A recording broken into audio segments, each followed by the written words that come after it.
बम मार दिया था सर। हैं? आपके घर पे? हाँ, मेरे कोचिंग इंस्टीट्यूट पे 8-10 तो फेंक दिया सब। क्यों? एक्चुअली हम पढ़ाई जो क्लासेज है तो उसके हम बहुत कम फी लेते हैं, नॉमिनल। अभी भी कोई लड़का क्लास करना चाहता है, पूरा सब्जेक्ट 200 में कर लेता है, फीस ही है पूरे सिलेबस की 200 रुपए? हाँ,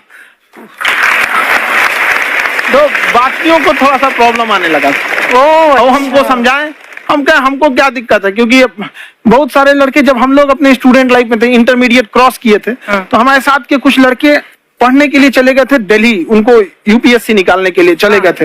हालांकि जो गए थे उनमें किसी का नहीं हुआ। तो हम लोग ना उनको जब स्टेशन छोड़ने आए तो बड़ा भारी मन से हम लोगों ने विदा किया कि इन लोग के गार्जियन कितने पैसे वाले, ही ने भेज दिए वहां, हम लोग के नहीं भेज सकते थे। तो ऐसे लाखों स्टूडेंट है जिनके गार्जियन नहीं भेज सकते। इनका मतलब गरीब होना कोई अपराध नहीं है, उसे कोई पढ़ाई से नहीं रोक सकता। बिल्कुल।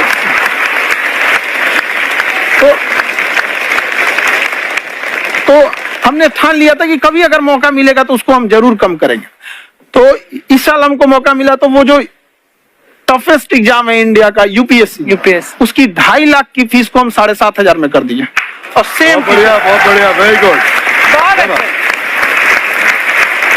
और इंडिया के सबसे बेस्ट टीचर के साथ, जो भी है वो अपने सब्जेक्ट में उससे बेस्ट इंडिया में